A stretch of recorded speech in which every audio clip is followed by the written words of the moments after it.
أعوذ بالله من الشيطان الرجيم بسم الله الرحمن الرحيم السلام عليكم ورحمة الله وبركاته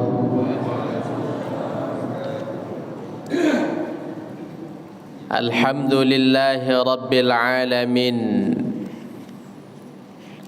حمدا يليق بجلاله وكماله سبحانه وتعالى له الحمد في الأولى وله الحمد في الآخرة وهو على كل شيء قدير Alhamdulillahilladzi segala puji bagi Allah ahyana yang membangunkan kita ba'dama amatana setelah kita istirahat wa ilaihin nusyur dan hanya kepada Allah kita semua nanti akan dikembalikan. Subhanaka la ilma lana, maha suci engkau ya Allah. La ilma lana, tak satu pun ilmu yang dapat kami ketahui illa ma'allamtana, kecuali apa yang engkau ajarkan kepada kami. Innaka antal alimul hakim. Rabbi syrah li sadri wa yassir li amri wahlul 'uqdatam min lisani yafqahu qawli, amma ba'du. Bagaimana kabarnya Bapak Ibu, sehat? Alhamdulillah. Para asatiz, para pengurus masjid, Bapak Ibu hadirin wal hadirat, tamu-tamu Allah, al-mu'takifina wal mu'takifat, jamaah salat subuh Masjid Nurul Muhsinin. InsyaAllah kita semua yang hadir, yang mendengarkan tausiah ini senantiasa dalam ridha dan lindungan Allah Subhanahu wa taala. Amin ya rabbal alamin. Bersyukur kepada Allah dengan mengucapkan alhamdulillahi rabbil alamin. Kita gunakan setiap titipan nikmat yang Allah berikan kepada kita pada hal-hal yang diridhai oleh Allah Subhanahu wa taala. Di antara cara terbaik menggunakan nikmat yang Allah berikan kepada kita hingga saat ini adalah hadir dalam majlis ilmu. Maka kita berharap duduknya kita saat ini di rumah Allah yang mulia ini insyaallah menjadi wasilah sebagai penghapus dosa-dosa yang mungkin pernah kita lakukan. Tak lupa kita sampaikan salawat dan salam kepada Rasulullah dengan ucapan Allahumma salli ala sayyidina Muhammad wa ala ali sayyidina Muhammad. Mudah-mudahan dengan senantiasa memperbanyak salawat kita istiqamah dan kita berharap nanti di akhirat mendapatkan syafaat dari Rasulullah sallallahu alaihi wasallam. Man shalla subha fi jama'atin, yang salat subuh berjamaah, faka'annama qama al-laila kullah, dia umpama, dia ibarat orang yang salat semalaman penuh. Tak banyak kita yang bisa salat semalaman penuh karena kita butuh istirahat dan seterusnya. Tapi dengan hadir salat subuh berjamaah, Allah berikan pahala yang jauh lebih besar daripada itu. Dalam hadis lain Nabi ingatkan kita, raka'atul fajri, 2 rakaat salat sunnah fajar, khairun, pahalanya lebih baik minad dunya wa ma fiha, pahalanya lebih baik daripada dunia dan seluruh isinya. Sepakat para ulama ketika mengomentari hadis ini, yang dimaksud 2 rakaat dalam hadis ini adalah 2 rakaat salat sunnah qabliyah subuh. Maka cara memahami hadisnya, kalau salat sunnah 2 rakaat salat subuh yang baru kita lakukan, kalau salat sunnah 2 rakaat qabliyah subuh saja pahalanya lebih baik, lebih besar daripada dunia dan seluruh isinya, apalagi pahala salat subuhnya. Karena salat sunnah itu sunnah, salat subuh wajib yang sunnah tak bisa mengalahkan pahala yang wajib, maka kalau salat sunnah qabliyah subuh saja keutamaannya lebih baik daripada dunia dan seluruh isinya, apalagi pahala salat subuh yang baru saja kita lakukan. Maka kita berharap insya-Allah semua ibadah yang kita lakukan hendaknya diterima oleh Allah Subhanahu wa taala. Amin ya rabbal alamin. Bapak Ibu rahimakumullah, subuh ni kajian kita ialah tentang fikih puasa. Karena sebentar lagi insya-Allah kurang lebih bulan Maret, awal-awal Maret, 2 bulan lah kurang lebih, kita akan masuk bertemu insya-Allah dengan bulan suci Ramadan. Maka perlu agaknya sebelum Ramadan tu datang, sebelum Ramadan tu tiba, pengurus meminta untuk saya mencoba menyampaikan beberapa hal tentang fikih puasa. Tentunya ini jauh dari kesempurnaan. Nanti bisa dicek atau disampaikan, ditanya dengan ustaz-ustaz yang lain. Saya coba bawa kitab, nama kitabnya Al-Fiqhu 'alal Madzahibil Arba'ah, di jilid pertama di halaman 419 yang berbicara tentang fikih puasa. Nanti Bapak Ibu ayah bunda yang ingin bertanya silahkan, pelan-pelan kita kaji. Pertama tentang ta'rifus siyam, pengertian puasa. Makna siyam, puasa itu fil lughah, secara bahasa, secara etimologi, al-imsak. Puasa itu secara bahasa artinya imsak. Al-imsaku anis syai', menahan dari sesuatu.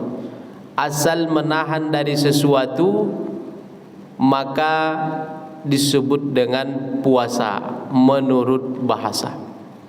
Fa idza amsaka syakhsun 'anil kalam, kalau ada orang menyebut amsaka syakhsun 'anil kalam, hari ini saya menahan diri untuk tidak bicara. Awit ta'am, saya akan menahan diri untuk tidak makan. Falam yatakallam, dia tak bicara. Walam ya'kul, dia tak makan. Fa innahu yuqalu lahu fil lughah as-shaim, maka secara bahasa dia disebut shaim, sedang berpuasa atau orang berpuasa. Wa amma ma'nahu fi istilah, sedangkan pengertiannya secara istilah adalah al-imsaku 'anil muftirati yawman kamilan, bahwa puasa itu adalah al-imsaku 'anil muftirat, menahan diri dari segala yang membatalkan, yauman kamilan, satu hari penuh full. Sejak kapan? Dari kapan? Min tulu'il fajri, dari terbitnya fajar, masuknya waktu subuh, ila ghurubis syamsi, sampai tenggelamnya matahari, dikenal dengan masuknya waktu salat maghrib, biniyatin, dengan niat. Maka Bapak Ibu rahimakumullah, puasa itu adalah menahan dari segala apa saja yang membatalkan satu hari penuh. Maka ketika orang berpuasa, dia mesti dapat menahan dirinya dari hal-hal apa-apa saja yang kemudian membatalkan puasanya. Kemudian berikutnya adalah aqsamus siyam, pembagian puasa. Ittafaqa al-a'immatu, sepakat imam madhab, ala anna siyam, bahwasanya puasa itu yang qasimu ila arba'ati aqsamin, dibagi kepada 4 jenis. Ahaduha, yang pertama, siyamun mafrud, puasa wajib. Apa puasa wajib itu? Siyamu syahri Ramadan. Puasa wajib itu contohnya adalah berpuasa di bulan Ramadan, wajib. Apalagi wasiyamul manzur, puasa yang dinazarkan, hukumnya wajib. Contoh, mana tahu Bapak Ibu, kalau anak saya ini lulus dari SMA, nanti dia diterima di perguruan tinggi atau di universitas yang dia inginkan, maka saya nazar puasa 1 pekan, 1 minggu. Wajib tak puasanya? Wajib. Kalau lulus anaknya tadi, maka wajib. Maka ada puasa Ramadan, kemudian ada puasa yang dinazarkan. Itu puasa yang wajib. Apalagi Thaniha as-siyamul masnun, berikutnya ada puasa yang disunnahkan seperti puasa Senin Kamis, puasa 6 hari di bulan Syawal dan seterusnya. Thalithuha, kemudian yang ketiga ada siyamul muharram, puasa yang diharamkan. Hari tasyrik haram puasa, tak boleh. Ada kemudian yang keempat adalah siyamul makruh, puasa makruh. Apa puasa yang makruh ini? Contoh, berpuasa khusus di hari Jumat. Hari Jumat makruh kecuali ada sebab. Karena hari Jumat itu menjadi hari besar bagi umat Islam, maka tak dianjurkan makruh, kecuali memang ada sebab yang mesti buat dia harus puasa, itu tak masalah. Apalagi puasa 1 hari atau 2 hari menjelang masuknya bulan Ramadan, khawatir nanti ketika dia puasa rupanya dah masuk Ramadan, maka tak dianjurkan makruh. Bapak Ibu rahimakumullah, ada beberapa kemudian ketentuan atau kesalahan yang dilakukan oleh orang yang berpuasa. Apa di antaranya? Tarkus shalah, meninggalkan salat. Maka masuk pertanyaan jamaah itu, bagaimana hukumnya berpuasa tapi dia tak salat?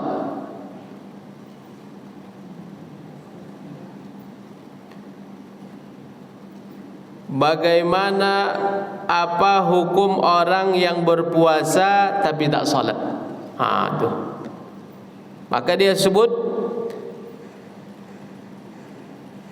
awalu mukhalafah, di antara kesalahan terbesar min mukhalafatis siyam, antara kesalahan terbesar dari kesalahan-kesalahan yang dilakukan oleh orang yang berpuasa adalah tarkus shalah, meninggalkan salat. Anna ba'dun nas, sebagian manusia qad yasumu Ramadan, dia berpuasa di bulan Ramadan, wala yusalli, tapi dia tak salat. Ada orang puasa tapi dia tak salat. Aw la yusalli illa fi Ramadan, atau ada orang tak salat kecuali hanya di bulan Ramadan. Ada orang puasa tapi tak salat, atau ada orang salat hanya di bulan puasa, di bulan Ramadan. Fa ba'dun nas, sebagian orang pula yanamu an salatil fajri, dia tidur setelah sahur, dia tidur hatta tatlu asy-syams, atau tanamu an az-zuhri, atau dia tidur sampai masuk waktu zuhur dan seterusnya, sehingga kemudian dia meninggalkan salatnya. Fama hukmu fi dzalik, bagaimana hukum demikian? Bapak Ibu rahimakumullah,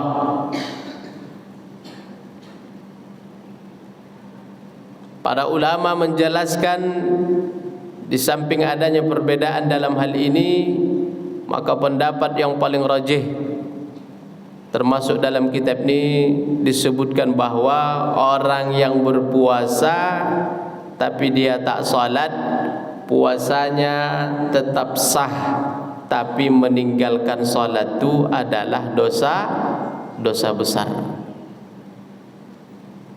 Sah tak puasanya Ustaz tapi dia tak salat? Sah, selama dia tidak melanggar aturan-aturan puasa tersebut, maka puasanya sah, tapi meninggalkan salat itu adalah dosa besar. Meninggalkan salat itu dosa besar. Apa yang mesti dia lakukan? Yang mesti dia lakukan adalah fa in tabu, maka dia mesti segera taba yatubu, bertaubat. Wa aqamus salah, dan setelah itu dia mendirikan salat. Puasa tapi dia tak salat, puasanya sah, tapi meninggalkan salat itu adalah dosa besar, dan mesti dia segera bertaubat dan mengerjakan salat. Segera dia bertaubat dan mengerjakan salat. Apa makna aqamus shalah, mendirikan salat di sini?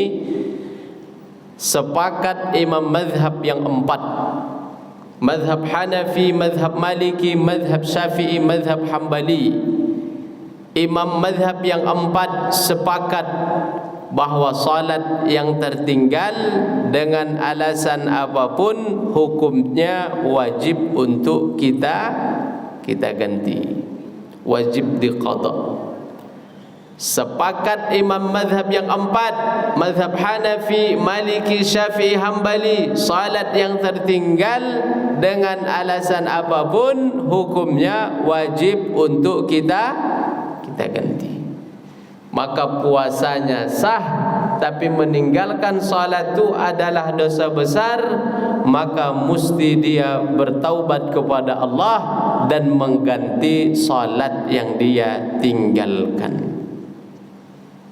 Cuma mana cara kami menggantinya, Ustaz? Kita ganti. Kalau tertinggal maghrib, ganti salat maghrib, tambahkan qada di belakangnya. Usalli fardal maghribi 3 raka'atin qada'an lillahi ta'ala. Kalau yang tertinggal salat zuhur, ganti zuhur. Usalli fardal zuhri 4 raka'atin qada'an lillahi ta'ala. Kalau yang tertinggal salat maghrib, salat asar, ganti asar, tambahkan qada. Usalli fardal asri 4 raka'atin qada'an lillahi ta'ala. Puasa tapi tak salat, puasanya sah, tapi meninggalkan salat itu adalah dosa besar, dan dia mesti segera bertaubat kepada Allah dan mengganti salat yang dia tinggalkan tadi. Bapak Ibu rahimakumullah,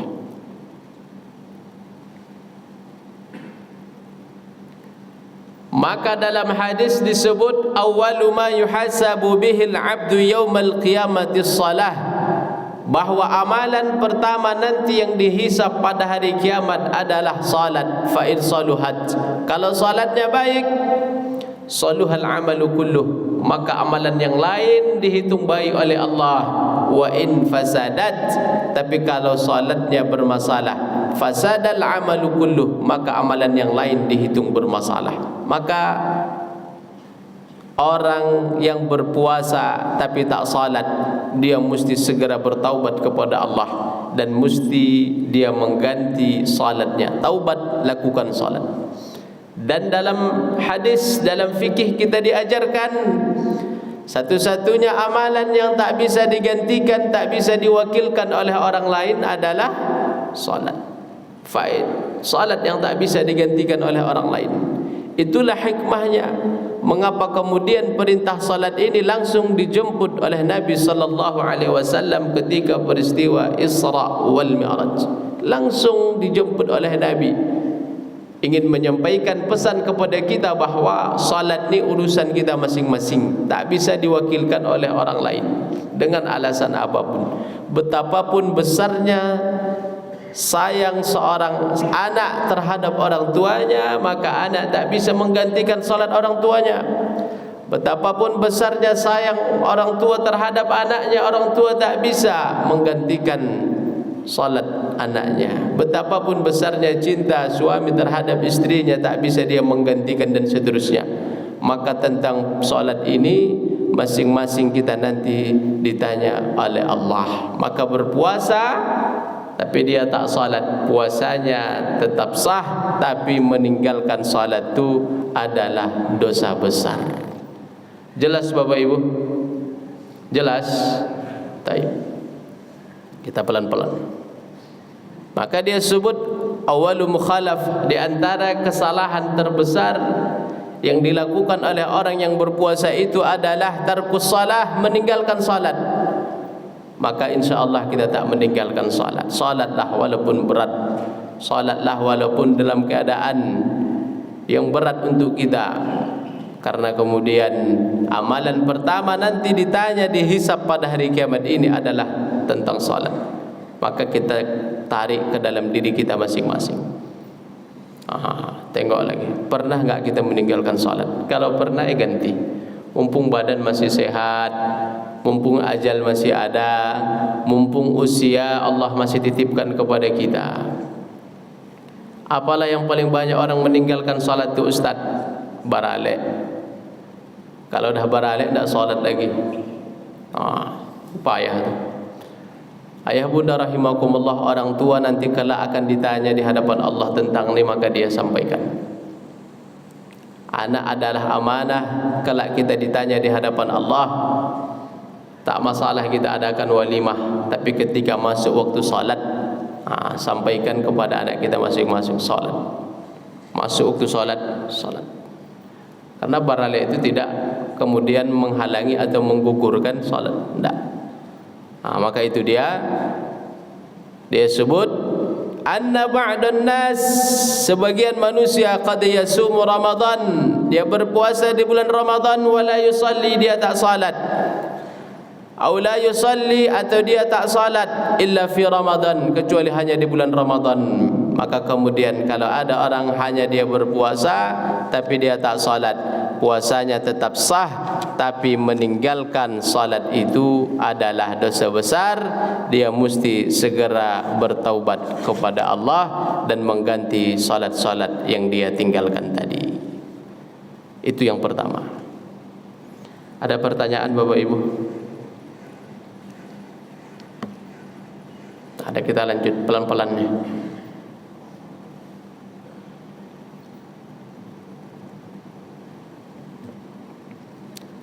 Bagaimana cara mengganti puasa yang tertinggal ketika masa lalu? Puasa yang tertinggal ganti, wajib diganti. Tinggal 10 ganti 10, tinggal 20 ganti 20, tinggal banyak ganti banyak. Tuh, diganti. Karena dia tak hilang begitu saja, kita ganti. Fa'iddatum min ayyamin ukhar, ganti dia di hari, di waktu yang lain. Maka kemudian asal dia tertinggal, ganti. Asal tertinggal, ganti. Puasa ganti di hari Senin Kamis, mengganti di Senin Kamis, niatkan puasa ganti, pahala yang di hari Kamis itu dapat secara otomatis. Begitu disebutkan Syekh Atiyah Sakhar dalam kitab Fatawa Al-Azhar.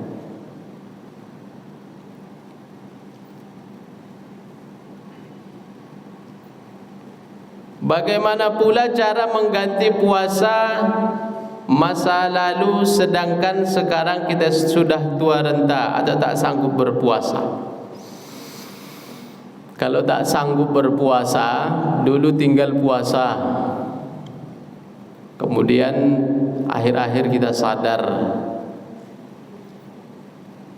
bahwa kita mesti mengganti, tapi tak memungkinkan lagi untuk kemudian kita berpuasa. Cemana caranya? Bayar. Apa yang kita bayar? Puasanya kita bayar, membayar fidyah namanya. Kita bersedekah, bayar fidyah. Satu hari memberi makan kebutuhan orang fakir miskin, anak yatim. Berapa kebutuhan kita makan satu hari? Makan 3 kali. Misalkan makan 3 kali, anggap sekali makan 10.000, berarti 30.000. Satu hari 30.000 kita bersedekah, berikan kepada fakir miskin, anak yatim. Kalau tak sanggup lagi untuk berpuasa, karena sudah sepuh, sudah berumur, sudah uzur dan seterusnya, maka bayarkan fidyahnya, bayarkan fidyah.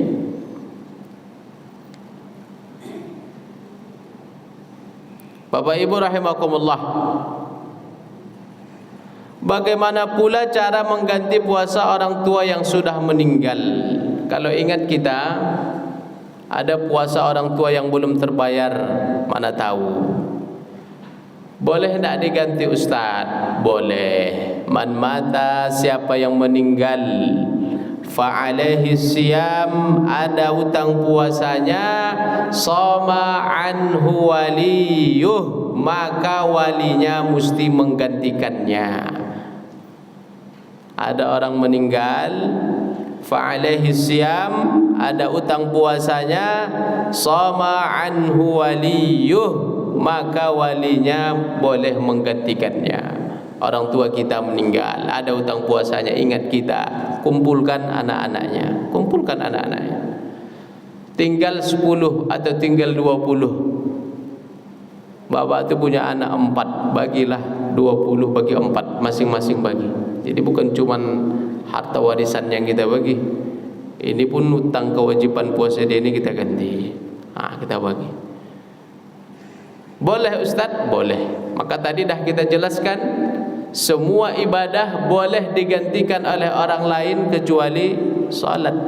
Salat memang tak bisa. Kalau puasa bisa digantikan oleh orang lain. Kalau puasa bisa. Kalau ibadah haji umrah bisa apa tidak? Bisa. Sedekah bisa enggak diganti oleh orang lain? Bisa. Kurban bisa enggak diganti oleh orang lain? Bisa. Salat enggak. Salat masing-masing kita. Maka kembali ke yang tadi, dia sebut bagaimana cara mengganti puasa orang tua yang sudah meninggal. Ya, walinya yang menggantikannya. Karena dalam hadis disebut, man mata, siapa yang meninggal fa alaihi siyam, ada hutang puasanya, shoma anhu waliyuhu, maka walinya secara otomatis yang berkewajiban untuk menggantikannya. Saya baca beberapa pertanyaan ini supaya nanti tak lupa, tak tertinggal. Ini pertanyaan-pertanyaan yang masuk berkaitan puasa beberapa. Ada lagi pertanyaan jamaah, apakah boleh kita mencongkel telinga Ustaz, mengorek telinga?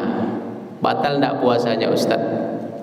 Nanti dalam fikih disebutkan kalau yang masuk tu hanya jari kelingking ni, sebatas jari kelingking ni, maka kemudian dia tak batal. Kenapa tak batal? Karena itu masih bagian luar telinga. Asal yang masuk tu ini, maka itu tak batal ya, karena masih bagian luar, dia tak bisa menyentuh bagian dalam. Tapi kalau yang masuk tu korek telinga itu, katan bat itu yang masuk, batal apa tidak? Batal. Tak boleh masuk ke dalam rongga ini, tak boleh masuk ke dalam rongga mulut. Itu dia kan, tak boleh masuk ke dalam rongga hidung dan seterusnya, dilarang. Maka sama dengan ini tadi, kalau yang masuk itu masih sebatas jari-jari kita, biasanya ada orang dicongkel begini, maka itu tak batal, karena itu masih hal yang disebut masih bagian luar telinga, bukan bagian dalam, tidak memasukkan ke bagian dalam, maka kemudian dia tak batal. Tapi kalau ada masuk dia pakai alat dan seterusnya, maka tak batal. Bapak Ibu rahimakumullah, kemudian berikutnya adalah al-aklu wasyurbu ba'da tulu'il fajri, makan minum setelah masuk waktu subuh. Tadi puasa itu, yang dimaksud dengan puasa itu adalah menahan diri dari hal yang membatalkan, mulai dari masuknya waktu subuh sampai kemudian masuknya waktu maghrib. Mulai dari terbitnya matahari sampai kemudian terbenamnya matahari. Terbitnya ditandai dengan masuknya waktu subuh.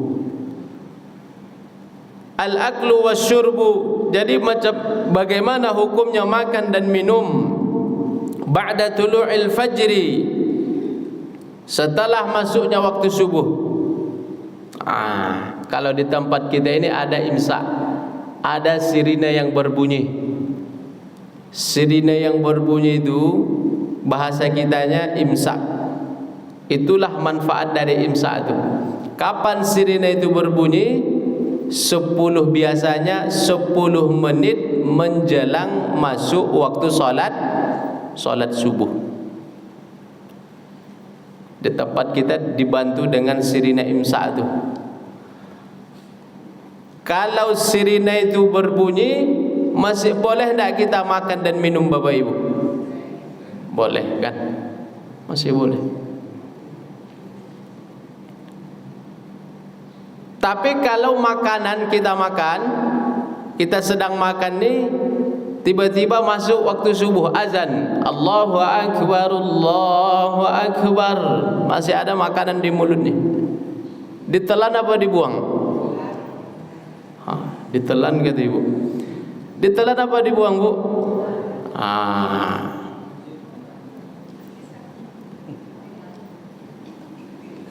Ini juga banyak nih kesalahan-kesalahan orang berpuasa. Kami dulu mahasiswa gitu juga. Saya mahasiswa baru di Al-Azhar, biasa ada imsak. Rupanya asik kami puasa baru sampai masuk Ramadan. Sedang kami sahur, nyantap sahur, tiba-tiba azan, Allahu Akbar, Allahu Akbar, makanan di mulut.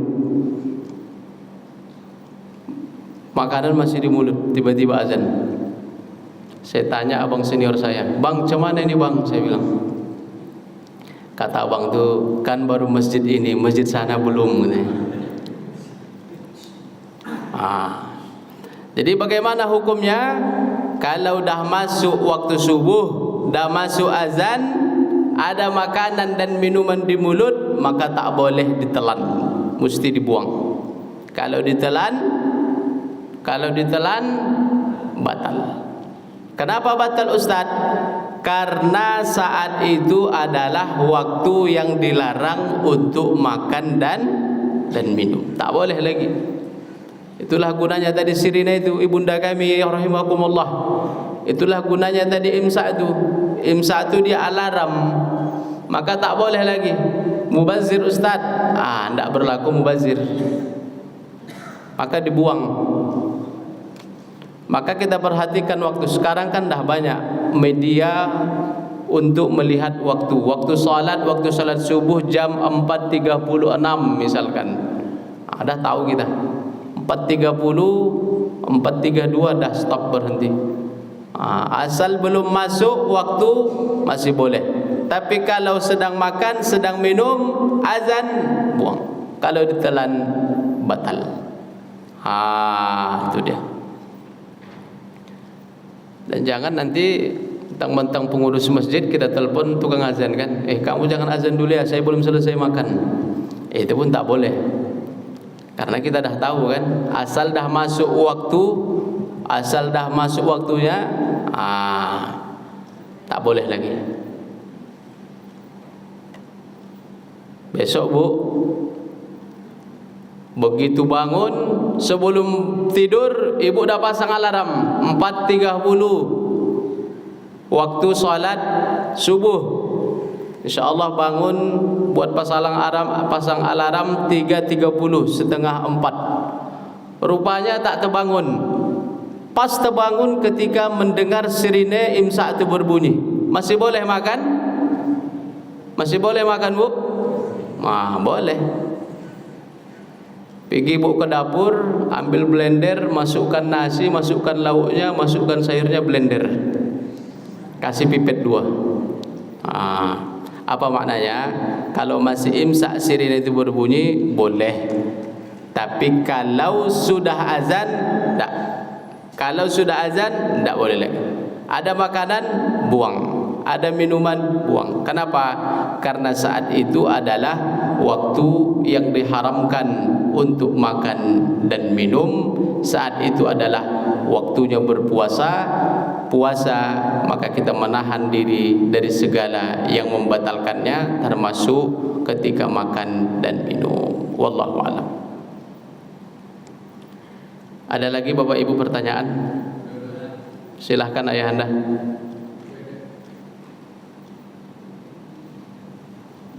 Saya ada 6 nih, sudah saya baca tadi 6.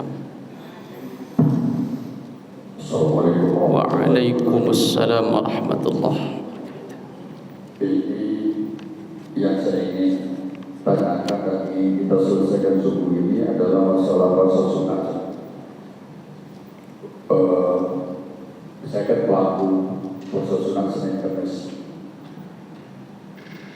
Dalam 3 ini yang mana harus kita ikut berbuka puasa, dibatalkan puasa. Walimatul urus, akikah dan doa. Pada hari Senin atau Kamis kita berpuasa. Yang pernah saya lakukan itu hanya walimatul urus. Kalau akikah, doa saya tidak ikut makan. Saya katakan bahwa saya sedang ibadah puasa sunat. Nah ini tolong selesaikan, Ustaz, gimana kita ini supaya orang yang mengajak kita itu tidak tersinggung karena ucapannya seperti ini.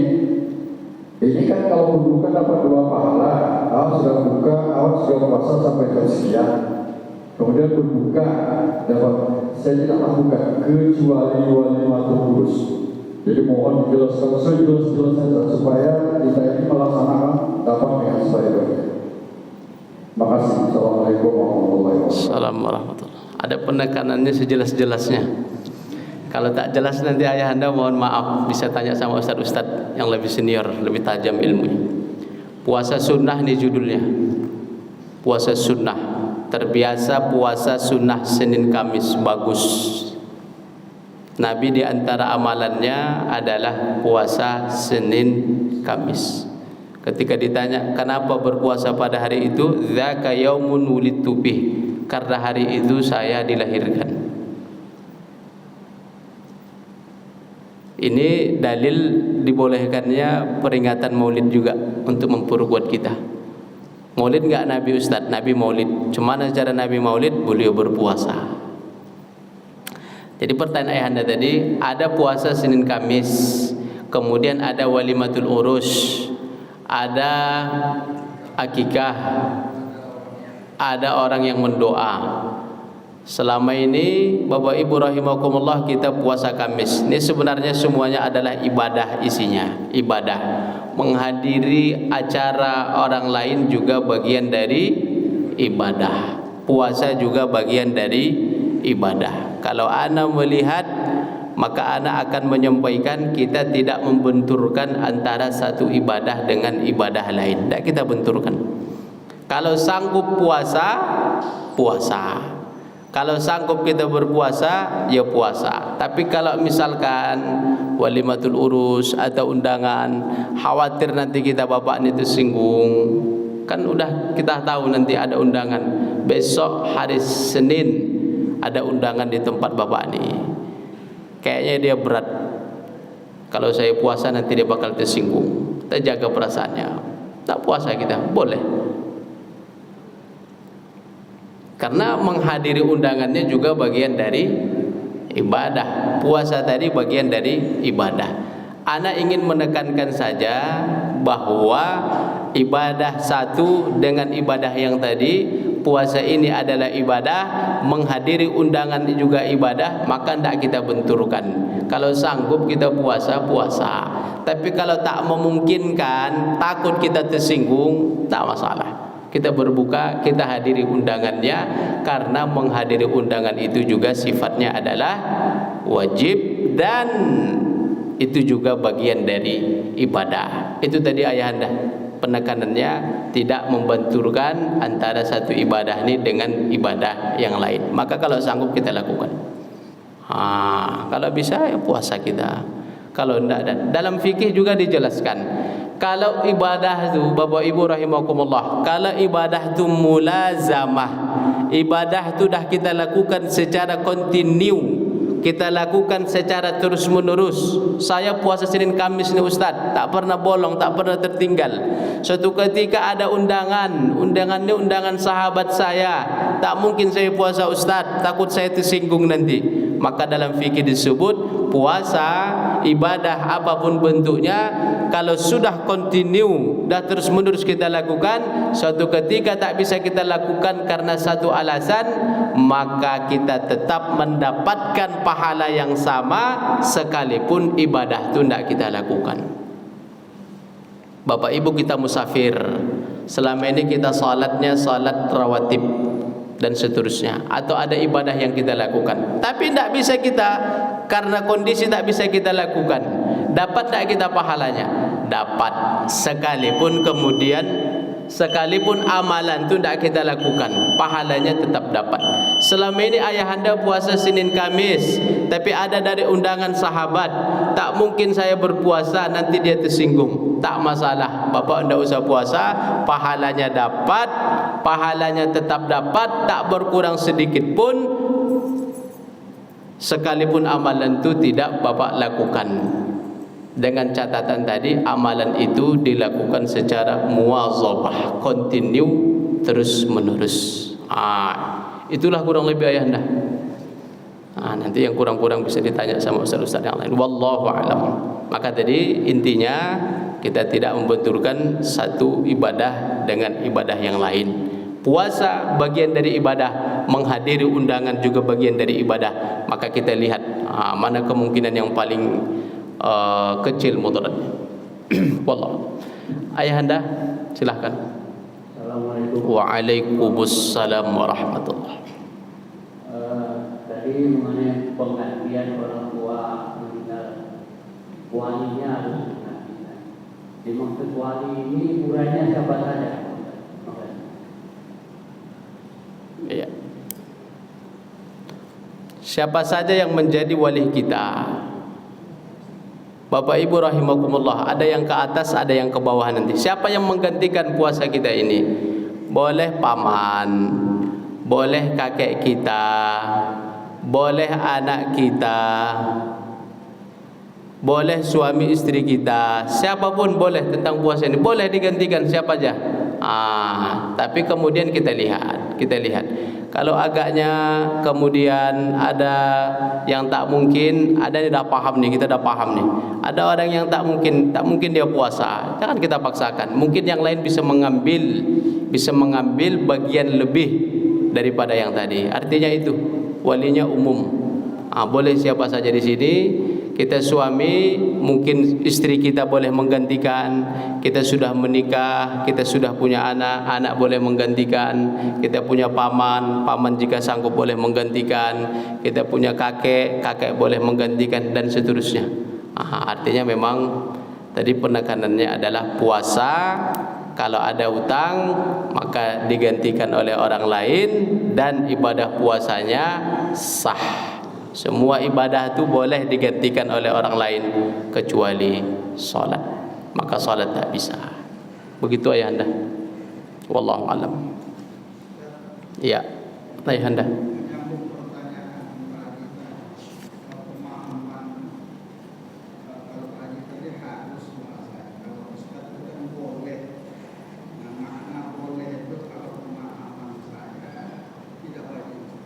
Yang gantikan puasa orang tua. Jadi ahli waris itu kan hukum yang saya tanyakan, wajib yang menggantikan atau kalau seperti bahasanya boleh. Ya, menggantikannya wajib.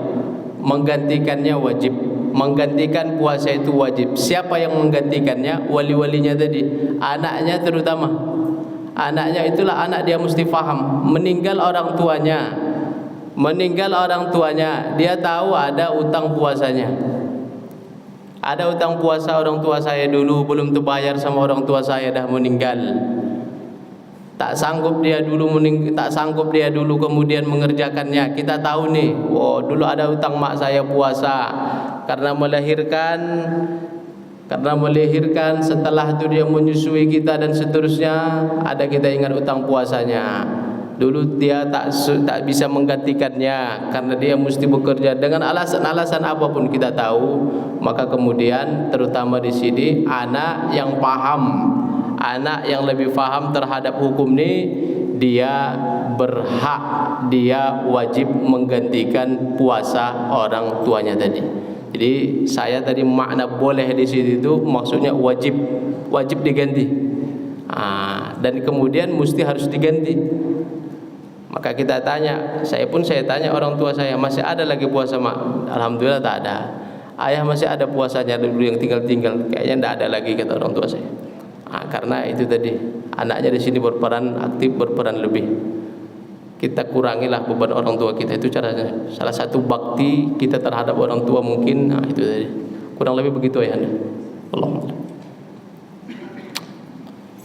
Taib, habis waktunya. Masih ada. Berikutnya adalah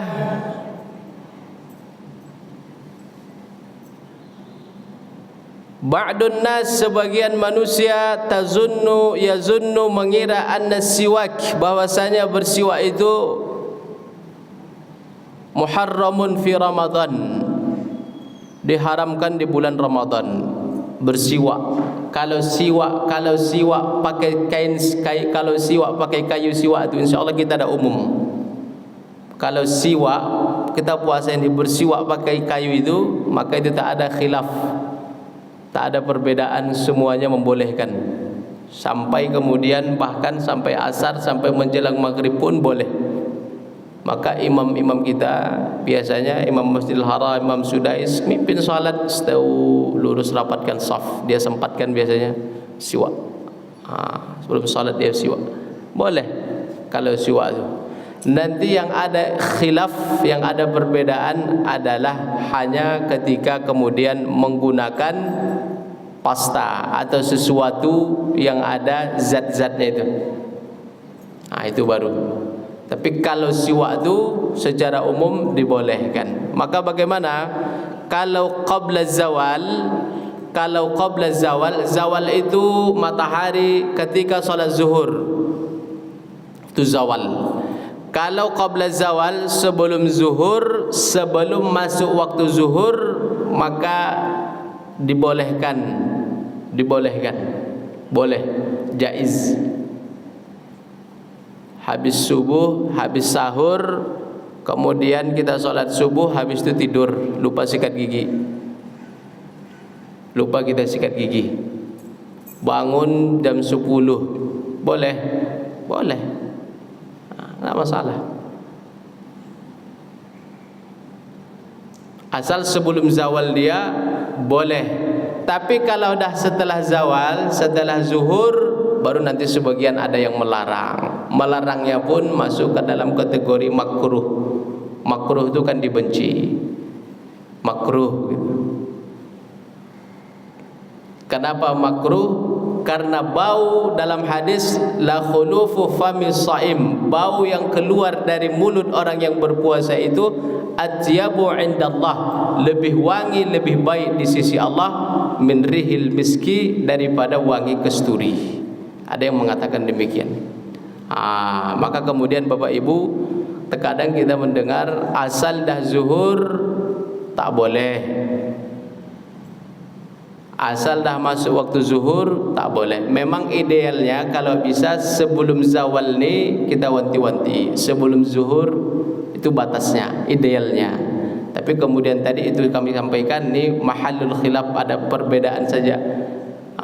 Ada nanti kemudian mengatakan makruh hukumnya karena hadis tadi,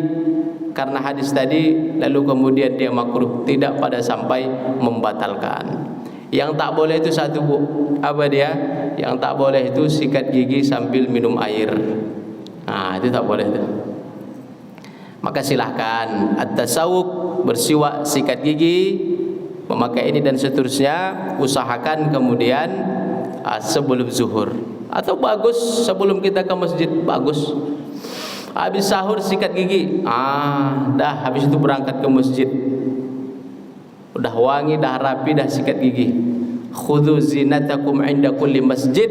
Kalau masuk ke dalam rumah Allah, masuk ke dalam masjid, kita pakai perhiasan yang paling terbaik dalam kondisi yang paling terbaik. Apa maknanya? Bersiwak itu silahkan, tapi dijaga. Bapak Ibu rahimakumullah. Berikutnya adalah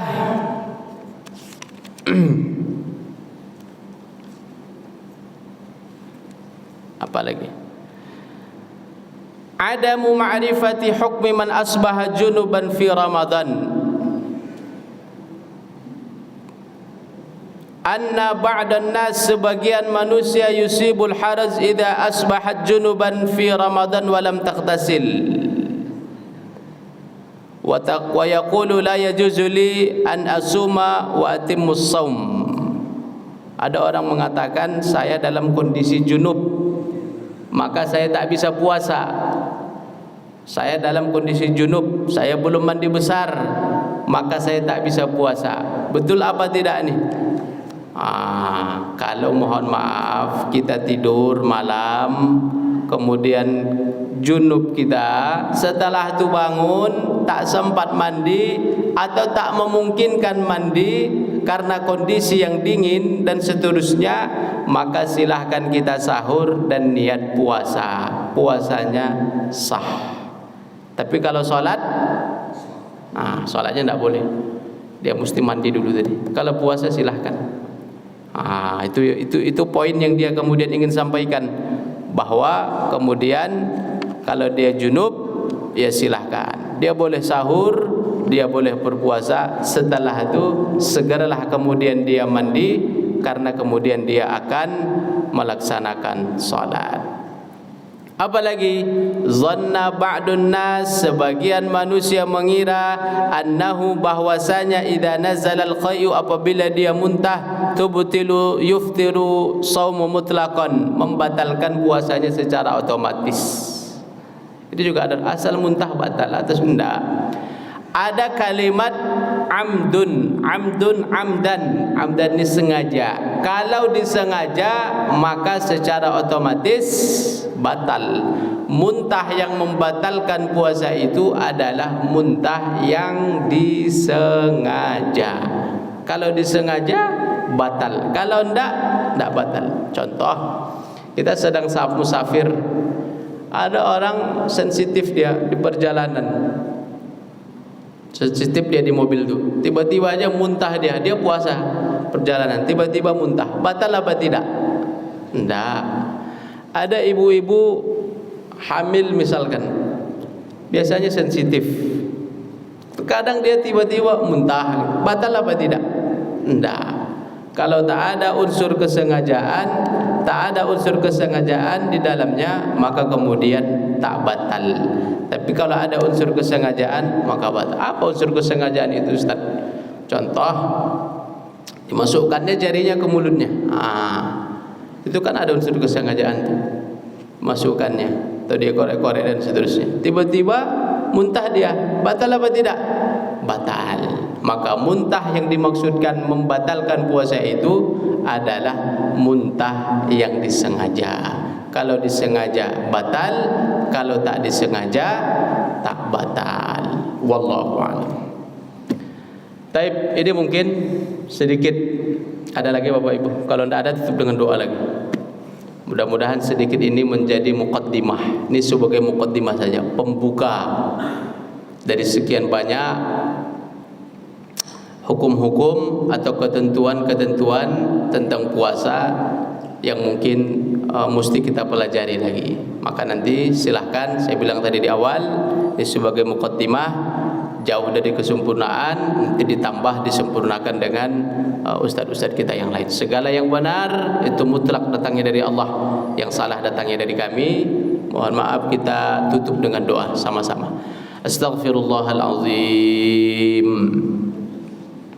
Astaghfirullahalazim alladzi la ilaha illa huwal hayyul qayyum wa atubu ilaih. Na'udzu billahi minasy syaithanir rajim. Bismillahir rahmanir rahim. Alhamdulillahi rabbil alamin hamdasy syakirin, hamdan na'imin, hamdan yuwafi ni'amahu wa yukafi'u mazidah. Ya Rabbana lakal hamdu kama yanbaghi li jalali wajhikal karim wa 'azimi sultanik. Allahumma ighfir lana dhunubana, ampunkan dosa kami ya Allah. Wa dhunuba walidina, ampunkan dosa kedua orang tua kami ya Allah. sehatkan badan mereka ya Allah, panjangkan usia mereka ya Allah, jadikan kami anak yang berbakti kepada kedua orang tua kami ya Allah. Warhamhuma, kalaulah di antara kami ini ada orang tuanya yang telah mendahului kami ya Allah, jadikanlah kubur mereka menjadi salah satu taman dari taman surgamu ya Allah. Maafkan segala salah mereka ya Allah, ampunkan segala silap mereka ya Allah, tempatkan mereka di surgamu ya Allah. Pertemukan kami kembali nanti dengan orang tua kami ya Arhamar Rahimin. Ampunkan dosa pasangan hidup kami ya Allah, ampunkan dosa anak keturunan kami ya Allah. Tsabbitna 'alal iman, kokohkan kami dalam iman kepadamu ya Arhamar Rahimin. Allahumma hawwin 'alaina fi sakaratil maut, mudahkan kami semua dalam menghadapi sakaratil maut. Wan najata minan nar, selamatkan kami dari api neraka-Mu ya Allah. Wal afwa indal hisab, maafkan amal kami nanti ketika dihitung ya Arhamar Rahimin. Rabbana atina fid dunya hasanah, berikan kebaikan kepada kami ketika di dunia ini ya Allah. Wa fil akhirati hasanah, berikan pula kebaikan kepada kami ketika kami nanti di akhirat ya Allah. Wa qina adzaban nar, wa qina adzabal qubur, wa qina adzabal mahsyar. Subhana rabbika rabbil izzati amma yasifun, wa salamun alal mursalin, walhamdulillahi rabbil alamin. Taqabbalallahu minkum.